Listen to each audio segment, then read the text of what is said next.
The bend and lift screen helps determine the ability and efficiency of movement throughout the kinetic chain. Today we're going to show you just some of the common compensations you might see in a bend and lift screen. Here you'll see Makeba performing that bend and lift screen. This particular assessment mimics a movement that we perform multiple times per day, making it applicable to clients who do not have the contraindications for the full motion. We do this to determine symmetrical lower extremity mobility and stability and upper body stability. Now, be sure to briefly describe the protocol to your client without instructing them to use proper technique so you can see their natural form. Akiba is performing this correctly, as you can see by her heels staying planted, shins and torso parallel, and her neck neutrally aligned.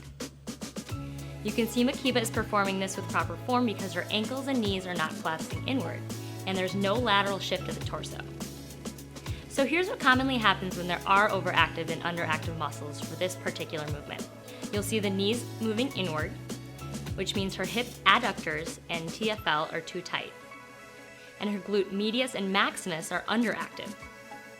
You will also see here that the trunk is arching, which is the thoracic and lumbar spine. Another compensation may be quad dominance over glute dominance. Here, Makeba is showing the knees leading and the heels coming off the ground during the downward phase, which takes the work from the glutes and puts it directly into the knees. Remember, compensations are the most common causes of poor form, including tight or potentially weak or lengthened muscles, which can lead to pain or injury. Once you have identified the compensations, now you can begin to consider some corrective verbal cues to give. Now there's just a few things left to think about. If there's ever pain during the movement screen, you want to make sure you stop and refer the client to their physician. Secondly, you're going to apply what you know here with the anatomy and kinesiology and ask yourself what's actually happening here. And lastly, make sure you're making a list of exercises of things to stretch the adductors and strengthen the abductors of the hip.